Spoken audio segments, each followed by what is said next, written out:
Here's what I want you to do for me. Now, if you can, close your eyes, and I want you to paint a portrait in your mind of the wilderness. Now imagine, what does the wilderness look like to you? I want you to think what is or maybe isn't in your wilderness. And if you had to live in the wilderness, what would those living conditions be like? So just kind of paint that picture in your mind right now. What's there? Today, we are going to study the word wilderness and the unnamed and named women from the Book of Mormon who lived in the wilderness. And not just lived, but thrived, which is a lot more than I can say for many of us who struggle to live in the city. Welcome to the third episode of Unnamed Women of the Book of Mormon, a special bonus series from Sunday on Monday podcast brought to you by LDS Living and Deseret Bookshelf Plus. Now, what is Sunday on Monday?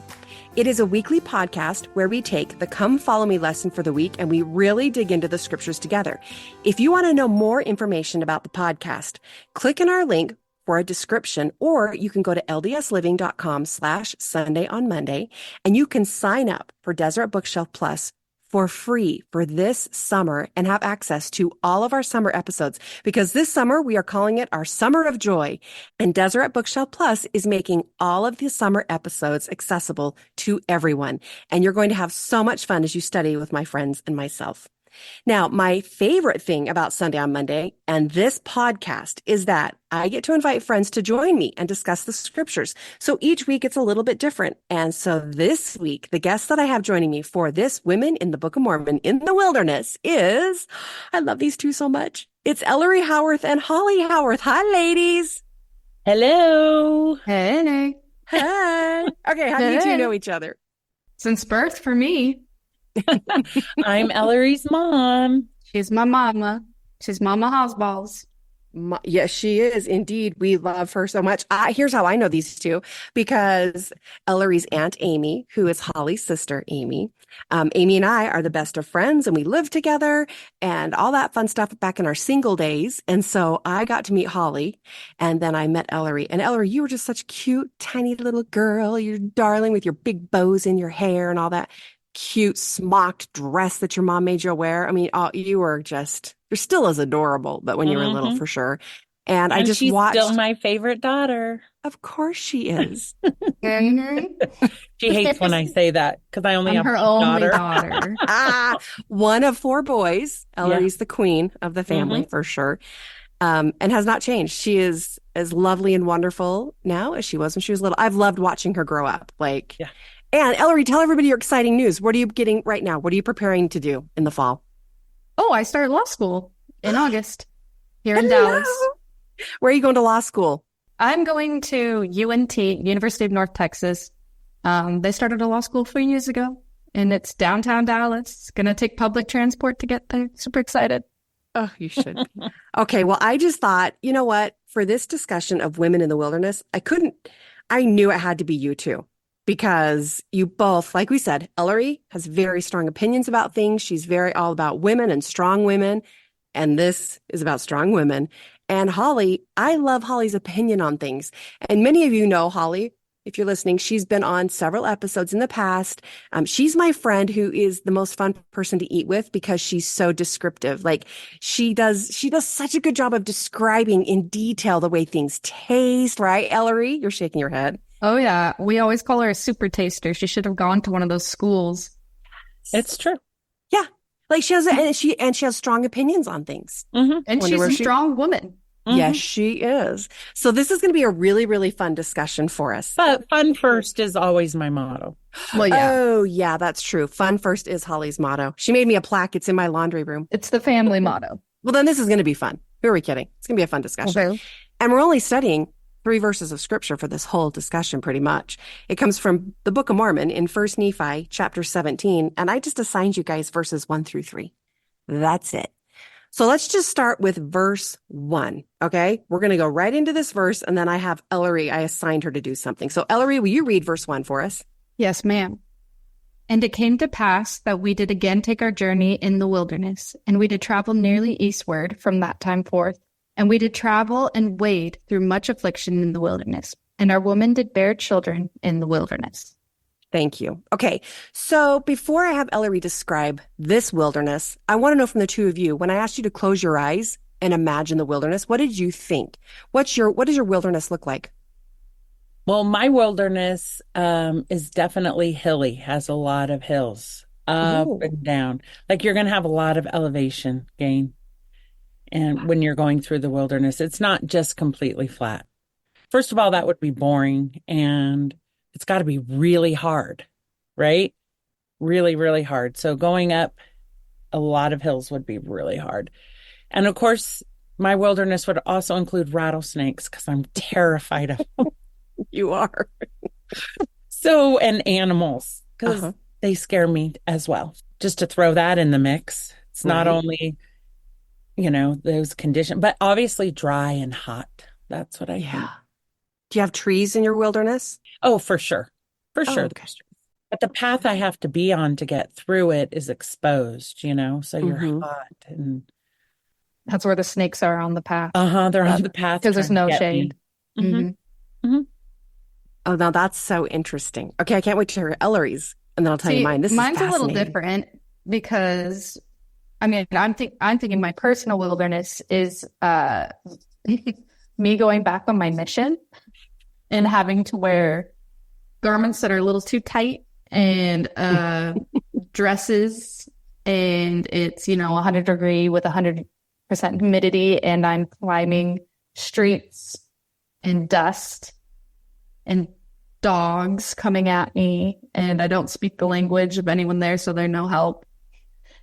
And when you go to ask for water, they give you a Coca-Cola instead, and you just cry. That's my wilderness. Where did you serve? I Remind served us in where you Guatemala. Sorry, Guatemala. I have a very vivid street in my head of. I remember trekking up it every single day, and I'm like, oh, if I'm in the wilderness, I'm making that trek again. Wow. With my backpack full of pamphlets, my companion driving me crazy. But like, if I'm thinking of like a wilderness, something hot, humid, busy, a ton of people, but no one's talking to me. Oh. No one's engaging with me. They're almost like NPCs, like computer game people who can't even communicate real. with them. They can't help you. They're not real. Okay, I'm quite confident that a psychologist could listen to these and tell everything about us that they need to know because none of ours are the same. Mine is flat, completely flat. There's not a single hill in sight. Tumbleweeds are blowing by. There's a hot wind. It is super duper hot. The sun is beating on my neck and I'm getting fried, so sunburned. And I have on sandals and my feet are sweaty and they have sand stuck all over them and I have dirty feet. And it's just, I'm hot. I'm so hot and I'm sweating. That's no trees at all. Maybe a cactus here and there. So isn't that interesting? We all had completely different wildernesses. Well, since you gave us your wildernesses, then I asked Ellery to tell us what wilderness we're talking about here. And I asked her because Ellery did some time over in Israel and in this area. So Ellery, tell us what the wilderness would have looked like for these people. They're actually in a wilderness now. They're not even imagining it. Yeah. So this wilderness is hot and sandy, kind of like we were talking. I texted my whole family yesterday because I was looking at pictures of me in Israel, and I'm like, you know what it looks like? San Rafael Swells. If you've ever been there, it's in southern Utah. It's, by Utah standards, it's pretty flat with some hills, not a tree in sight, and like a lot of weeds. I don't know what to call them. They're like teeny tiny bushes. They're no bigger than a soccer ball. Okay. Just littered everywhere. And it's not mountainous, it's hilly. And it's hot, there's no water. I saw one tree the whole time. Really? I was there. I actually have a picture of it because I was like, I saw a tree. Mm-hmm. And it wasn't a big tree. No. No shade. Couldn't chop it down for anything useful. But yeah, and it was really hot, very hot. Windy. It was really windy. Mm-hmm. We went sandboarding while we were there, right on the border of the southern border. What is that? Saudi Arabia. And just sand, like you were walking and your feet would sink and you're like, oh, okay. Was the sand hot? Oh yeah. We were sandboarding, and when you would fall, it would hurt, but then the sand was hot. And so it was like, oh my gosh. Now, if people had to live in these conditions, how are they living? They have tents, big tents. So a lot of Bedouins still live in that area. So when we were driving around, we saw them a lot. they're covered head to toe because the sun is just blistering. So, they're covering their necks. They even covered their faces because the wind will blow into you. I don't know how they got their water, to be No, honest. I wouldn't know either. But, if you ever saw the Prince of Egypt, when he Oh, yeah. goes out and he meets, his wife and all those people, they live in tents, like that kind of style, Yeah. That makes sense. Okay, I want us to just kind of be imagining this then, because this is the scenario for the wilderness that they're living in. And as you guys described this, let's go ahead and read the next verse, verse 2, because this is what kind of blew me away and why I want your opinions on this. So, Holly, will you read verse 2 for us? Yes.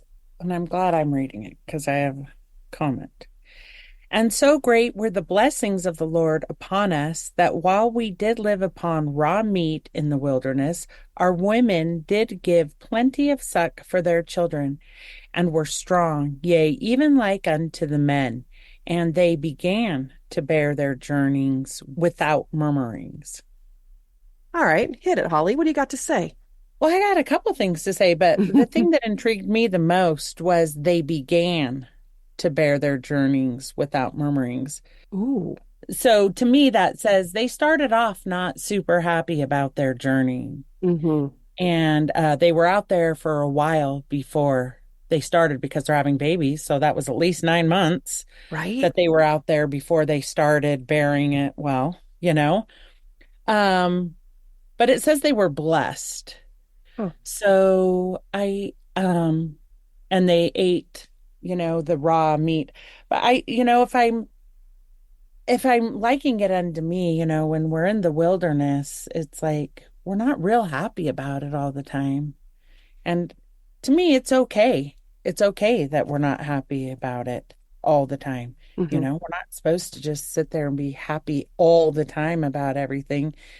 And but I also loved that there were so great were the blessings Yeah. of the Lord. So this quote that I love, it says, we can thrive in the middle of hard. That's what they're doing. They're thriving in the middle of hard because it's hard. And they didn't like it at first because now we know they began. So anyway, I just find that really intriguing that it wasn't like, oh, okay, we've got to leave and just happy and we have to live out here for years. And when my kids were littler, I always had little themes for the year, but this is definitely going to be my theme. We can thrive in the middle of hard Mm-hmm. because that's our life, right? Yeah. And they're thriving. They're having children. That's a beautiful thing. You're thriving, so your bodies are healthy enough where you can get pregnant and carry the baby. That's incredible right there. And then I love that the women were strong like the men Oh, yeah. because we all know I am. And I went to a Oh, personal trainer that earlier this year, and this cute little Irish woman, and she says to me, in all my career, I've only met 3 women. You're the third who are freakishly strong. You are freakishly strong like the men. But they have to be. These women have to be if you're out there Yeah. walking around in that hot sand. I've Oh, never noticed the word began. that struck me so hard when I read it. Wow. And then it came after they recognized the blessings. Yep. That's Hmm. what I love. It didn't say that they began when they walked into the wilderness. Like they were already in it, traveling, traversing. Oh my gosh, Holly, that's so good. Well, it kind of reminds me, I think for most of us, we always think, I'm going to be happy when this happens. Hmm. I'm going to be happy when that happens. I'm going to be happy when we're out of the wilderness. So, and we'll talk about it, right? They get out of the wilderness. Now they're on a boat. Well, that wasn't so happy either. You think like this is really going to be happy. And we all tend to do that in our lives. When this happens, then I'm going to be happy. When I get married, then I'm going to be happy. When I have children, when I graduate from college, then I'll be happy. It's always when. And that's, unfortunately, that's not how life works. And you have to find joy in the journey. Hmm. And you have to look for those perfect moments, because your life's not going to be perfect. Your weeks are not going to be perfect, Mm-hmm. but you're going to have perfect moments. And there were probably a lot of perfect moments when they found the meat and they all got to fill up, and be full and sit Okay. around and relax and laugh as a family and talk, Mm-hmm. that's a perfect moment. Or having a child, that's a perfect moment, and that baby laughing, or, there's perfect moments throughout the day. And the more you recognize those perfect moments, then I think you begin to bear things better. Well said. Writing all this down. So I kind of feel like that's what they're doing. Yeah, I agree. I agree with my mom. She is freakishly strong. But no, I really liked what you were saying that like, well, okay. When I read that they were strong, I thought mentally because Mm. Mm. as my mom and I are both strong women, no one has ever thought Holly and I are weak. However, I do feel like the mental capacity though to be out in the wilderness, and I'm not a mother. I have friends who are, I have siblings, their spouses are mothers, and they're strong women, but I think the mental toll it takes to think, oh my gosh, we're in the wilderness. I am not eating enough. Am I going to produce milk? I, okay, here's my example. Trek. Long live Trek. It's my favorite thing to tell non-members about. It's my favorite thing to show up pictures at when I'm at events because no one gets it because it's weird, right? Mhm. Trek is the weirdest thing. I did great on Trek, like physically I did everything, but like mentally Trek was really hard for me. Why? Well, because I felt like I was doing all the work. Because Okay. I was. But I'm like, everyone just frustrated me. And I was like, this isn't fun. Like, I like attention. I'm like, no one's noticing all that I'm doing, And there were And annoying people there were annoying in people. your family. And I was just bugged. I'm like, this is so weird. Why are we here? I don't want to be here. I'm sure I had something that week that I would have preferred to have been doing. And so I think I was strong during Trek, but mentally I wasn't strong, Yeah. I'm not a picky eater, but I am when other people are cooking. Okay. And, Trek food is mass produced. And so I remember like I didn't eat a ton because I didn't like the type of food they were making. And so I just mentally, it took a toll on me. I remember feeling very weighed down and I felt sad and I was mad.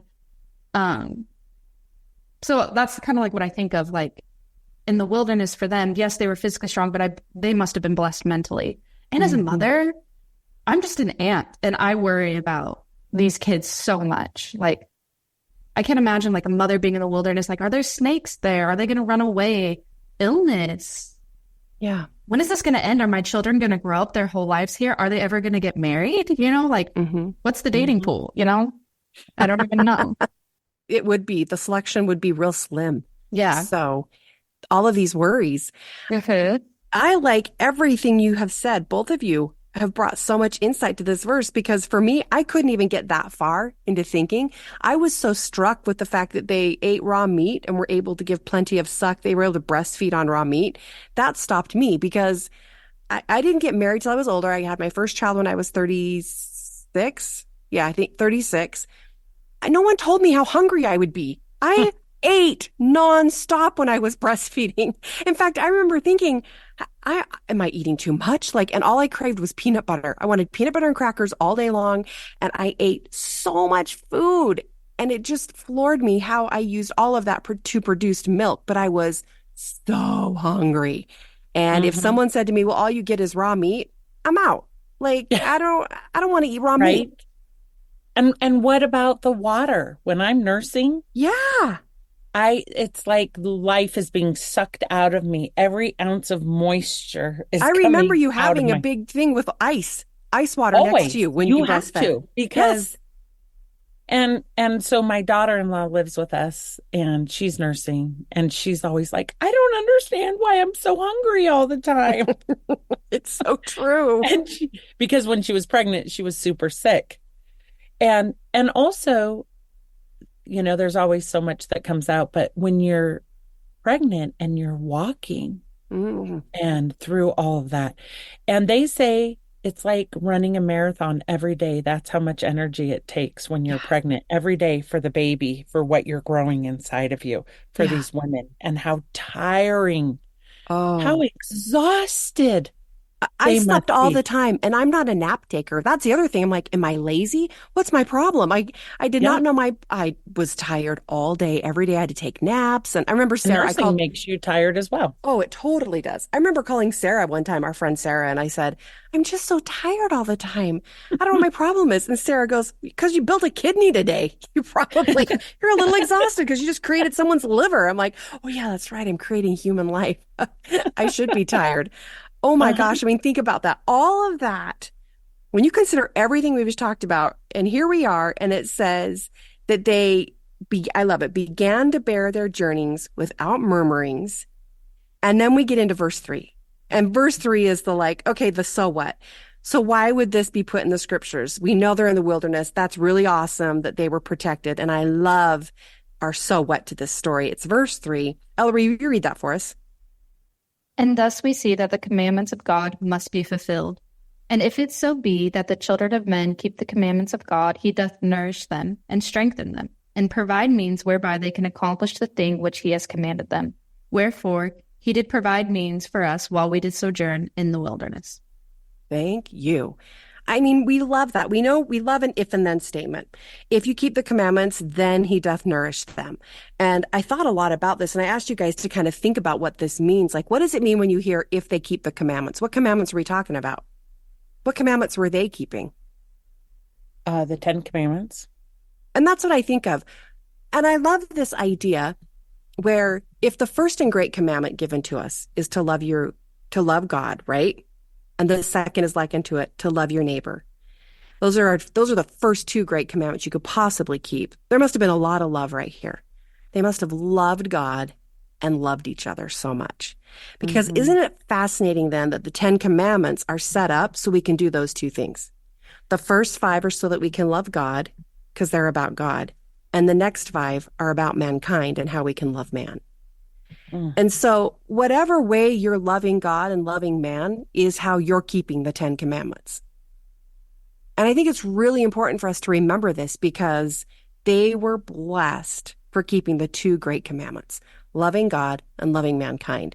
Now, when I put it into that framework right there, how would you then describe how are you able, like, what does it look like, Ellery, for you to love God and love man on a daily basis? Are you keeping the Ten Commandments?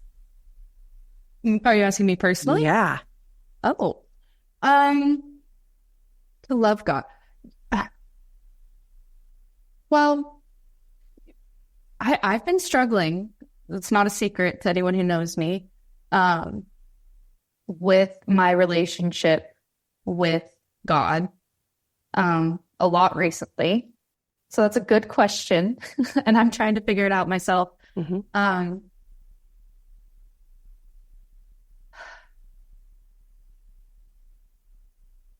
If I'm honest, I struggle with, does God love me? And so, um, showing him I love him is hard because I don't want to give love away if I'm not receiving it. Mm-hmm.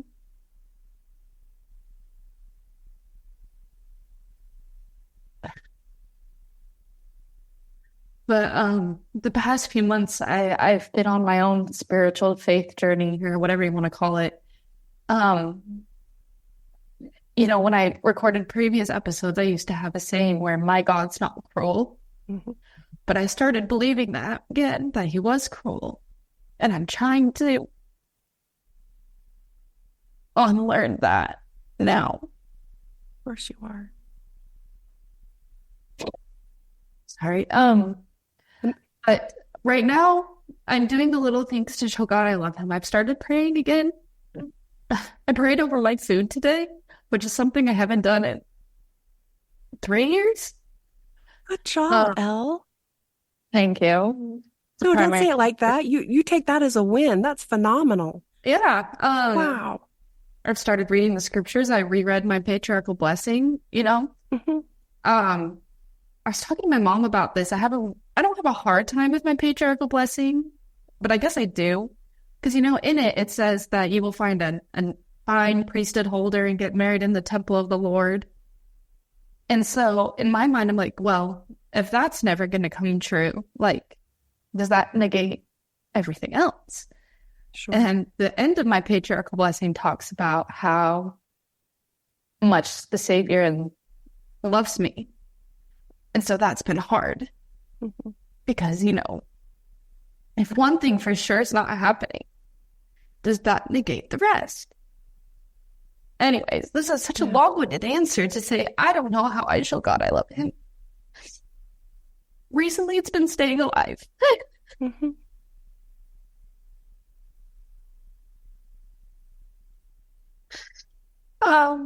And I'm trying to be a better person. I'm trying to be a light for others. That's the only way I can get through this right now. When I'm going through a hard time, I just need to be, what makes me feel better is helping others. And maybe that is a way I can show God I love him. And at the same time, showing, you know, other people I love them. You know, just simple things like at work, I talked to the new girl the other day. That was really easy. You know, I brought, my friend was having a hard day. They just opened up a swig down the street here in Texas. And I said, I'm going to change your life. I'm going to take this swig. And her mom go every day now, you know, and I'm like, I did that. Mm-hmm. But, yeah, so that for me is how I'm trying to figure it out. Long story short, I'm trying to figure out how I show God I love him. But I think at first I need to be better at believing that he loves me. I've never doubted his existence. I never have doubted, you know, our Savior and the importance and everything like that.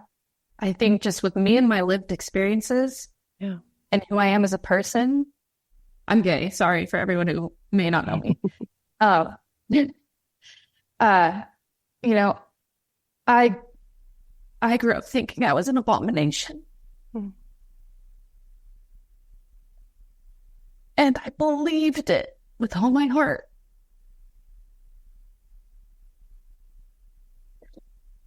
And so, I have a hard time believing that a loving God who loves all his children would make me this way and then put me in a home with loving parents, but and then show me the way to get back to him, but then realize there's no place for me there. For sure. That doesn't feel like a loving Heavenly Father to me. So I'm trying to learn and figure out what that looks like, if that makes sense. Sorry, Mom. Oh, jeez. You were great. You were a great mom. You know, I just thought I know we're going off track. No. But I recently went through a breakup, and so I'm making a lot of new friends who are also, you know, queer women in the Dallas area. And they, you know, the number one question when you get close to other queer people is, how's your family? Mm-hmm. And I am so honored to say that I have the most wonderful parents. I hear stories of these girls who are beautiful, smart, kind, athletic, just like me. And I hear the things about their parents. You know what? That's how I know God loves me, because I saw it through my mom and my dad. I was so scared for so long. And then when everything happened, they were there and they loved me. And so I think that's what holds me on. Let me ask you this, Ellery. I have a question. I'm wondering about your mom and dad, Robert and Uh, Holly. Is their love transactional? Do you have to earn it? No, you don't have to earn their love. No. You don't, do you? You have to earn their like, though. Different. Totally different question. Totally different question. No, their love is unconditional. Right? Like, And so I want you to just for a minute, do you have a piece of paper? Get a piece of paper out. oh, in I'll give grandma's you time. house? Yep. Go find a piece of paper or a journal. All right. Okay. I want you to write down what you just said. I know that God loves me because I have my parents. So write that down. Let's not forget that moment because I felt the Spirit so strong when you said that. That's why he gives us loving parents. And if your parents' love is not transactional, neither is God's. He loves. He loves no matter what. It's not transactional. He is love through and through. Yeah. He loves Ellery. Okay, now sit with that for just a second. And you're going to love this so much because I'm going to show you all this cool Hebrew stuff. So Ellery did some time in Israel and we bond over this. So I'm going to show you some things in Hebrew and I want you just to write down everything that comes to your mind. And then I'm going to ask you both to share with me what you wrote on your piece of paper. Okay. Okay. So I'm going to show her some things and a quote. And then afterwards, I'm going to turn it over to you guys to tell me what you learned. Okay. Here we go. So I've been studying the word wilderness in Hebrew for the last year. And my Hebrew teacher taught me something completely outstanding. Like it blew my mind. Now here it is. So in Hebrew, the word for wilderness is midbar, Midbar, midbar. And the root for this word is dabar, Dabar. Now the word dabar means word, but not just word. This is so cool. It means the word of God as divine communication in the form of commandments or words of help for his people. And it blew my mind that the word of God giving help to his people is found in the wilderness. Like the word dabar is inside of midbar. And so when we see this story right here, we see that God gave all of his people help when they were in their wilderness, when they're having their moment.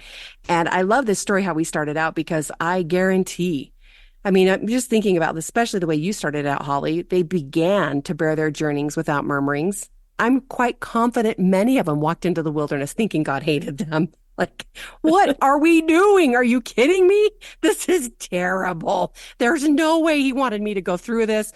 Or why would he let us live in such a beautiful, cushy place only to rip us out and have us live in the wilderness? It's hot. It's barren. There are hills. It must have been awful for them. So then I get into more of the wilderness word. And here's what I found out.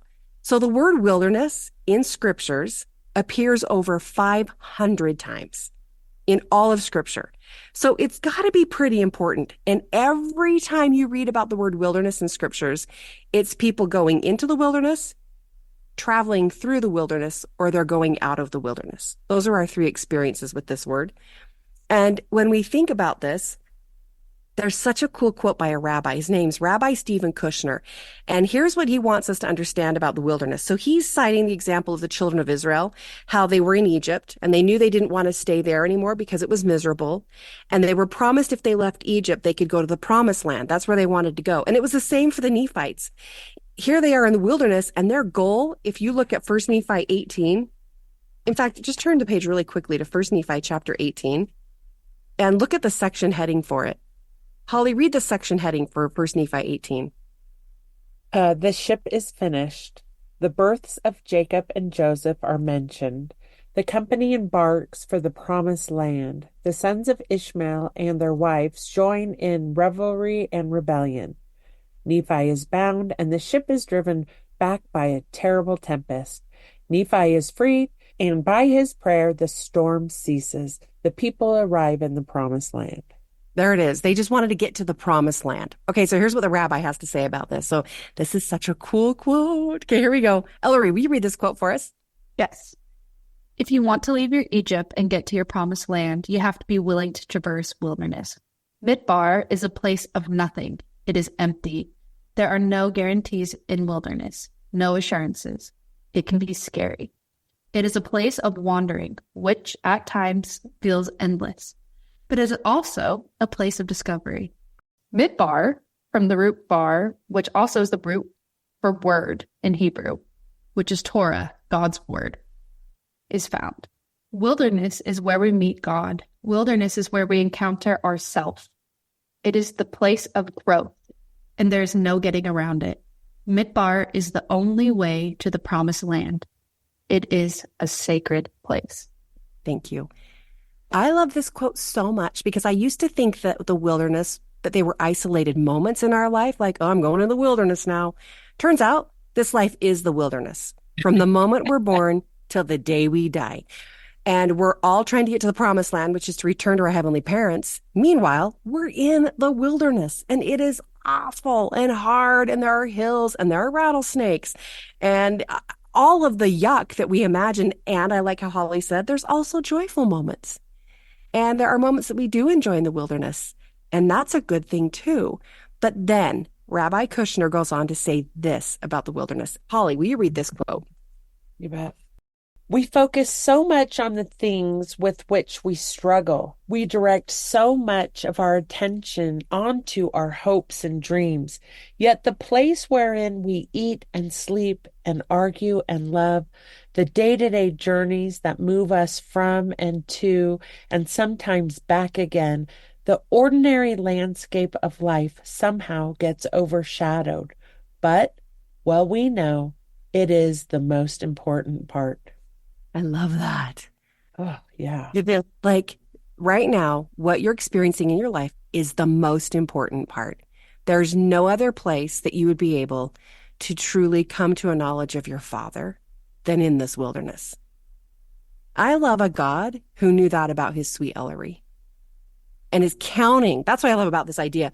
Our heavenly parents are counting on the wilderness. They absolutely know how important the wilderness is for us to gain a knowledge of them and their beloved Son, Jesus Christ. We couldn't do it without the wilderness. Now, go back to chapter 17, look at the very end of verse 3. And if you go to the very end of verse 3, it says, he did provide means for us while we did sojourn in the wilderness. Well, of course, I had to look up the word sojourn.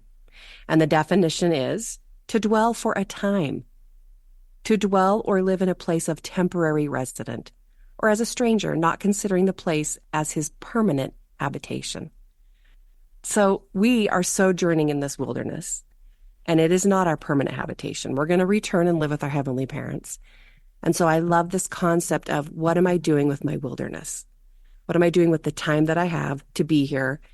And going back to how we described our own personal wildernesses, don't you love how they're all completely different? And isn't it the same for us in our own life journey? And the only way we can make it back to our heavenly parents is through the wilderness. It's the only way to do it. So give me your thoughts. Tell me everything you're thinking. What'd you write on your papers? I love that you brought it up, how the wilderness is our life. So when I was getting ready for this, I said to Robert, oh, well, I've been in the wilderness my whole life. And it made him sad. He's like, you're in the wilderness?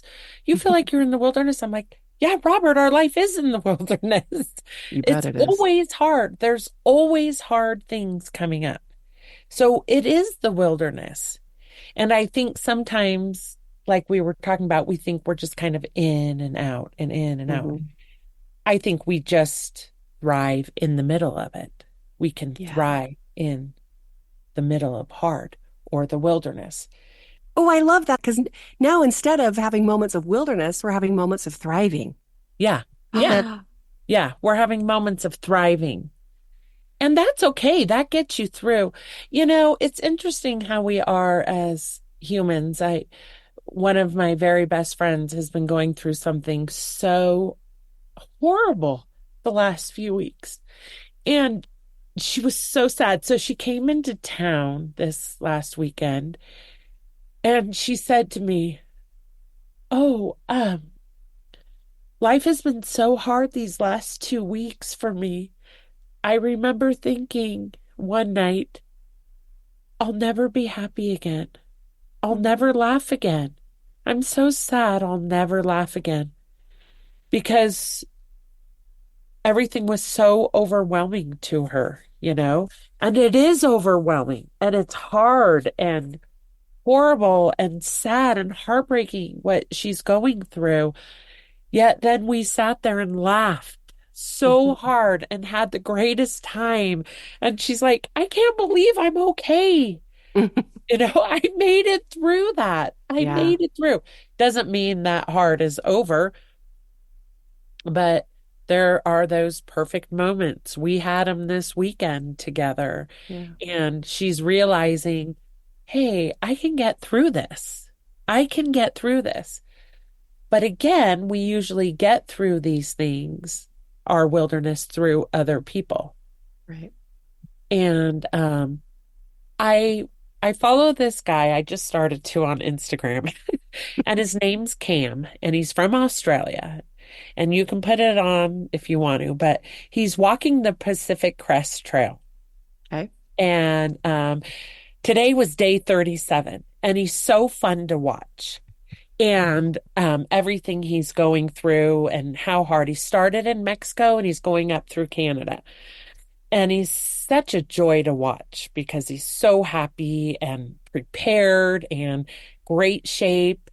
And he shows us a little bit every day of what he's doing on his journey Hmm. through the wilderness. And today was day 37. He starts it at 4. Now he's back at 7. He's like, I'm 3 hours in and I'm already out of water.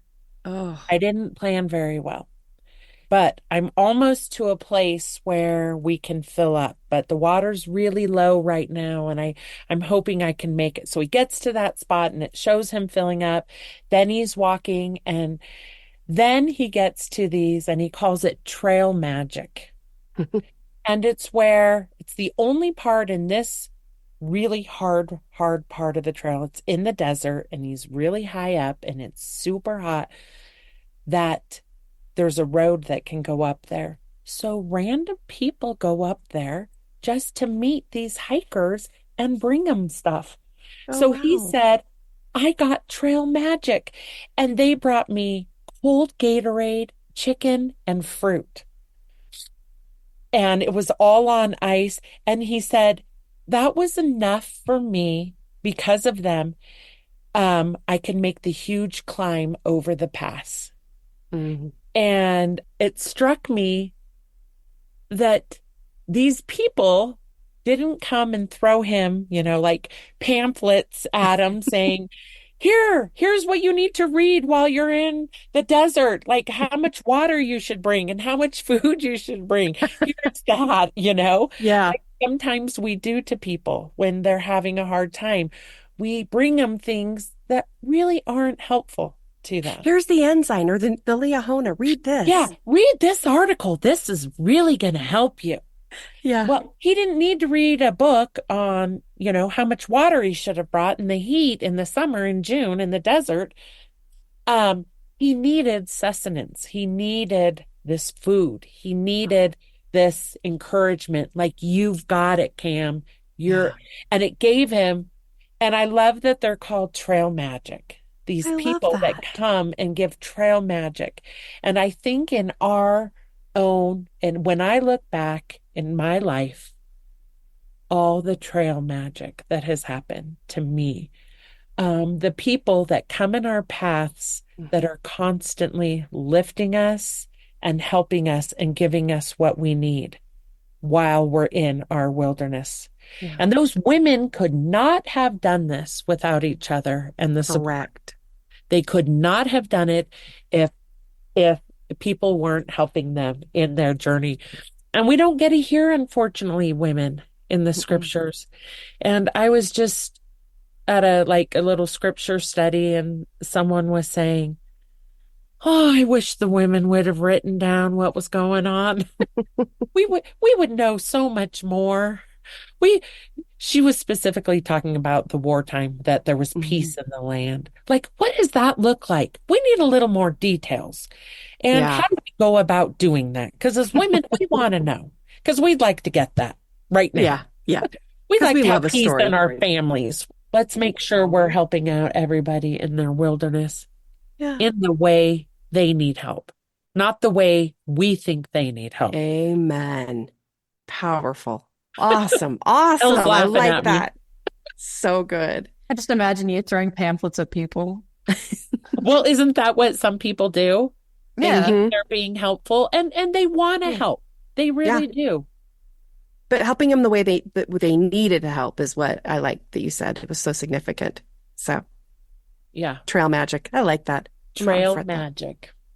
Okay, Ellery, what about you? What'd you write down? Something in those quotes that really stuck out to me was the end of the first one, where the rabbi says, "Wilderness is where we encounter ourselves. Mm-hmm. It is a place of growth. It is a sacred place." Something I've noticed about myself is that, like, I always want to be better. I always want to be my best self. And there's nothing more unbecoming to me than a person who is stagnant in their life and with who they are as a person. I always think there's room for growth. And so I love that the wilderness is where this happens, right? If you're not uncomfortable, you're not growing.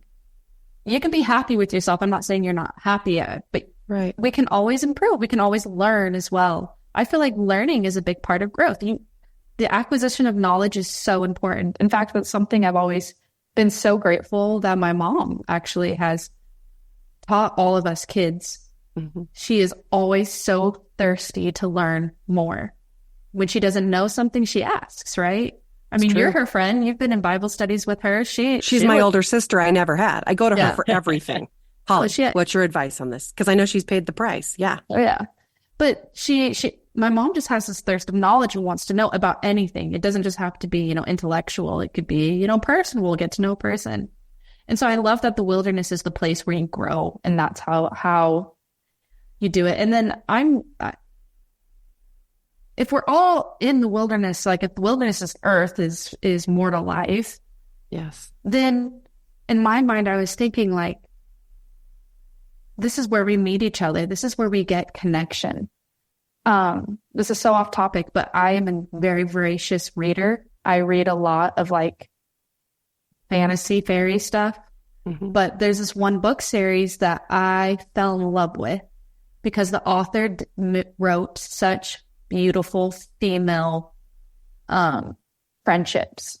It was the first time in the type of books that I read where this main female protagonist had so many female friendships that helped her complete her hero's journey, right?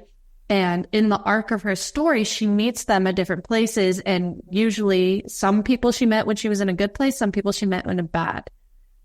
But all of these female characters that she met helped mold her into the hero that she was in different ways. And so I just loved that because that's how I feel. I love my female friendships. They mean everything to me.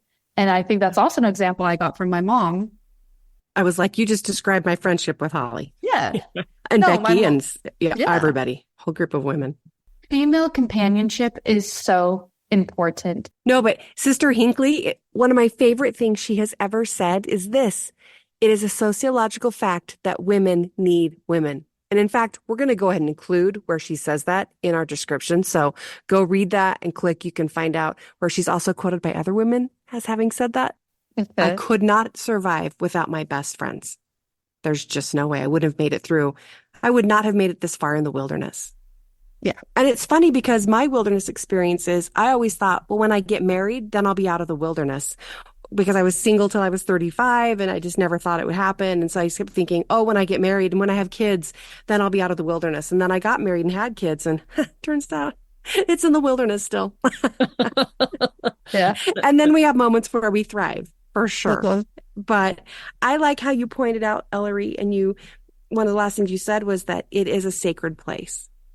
And I could not agree more. I think that my wilderness has been the most sacred place. I don't know that there's any other place where I could have come to a knowledge of whom God is, who my heavenly parents are.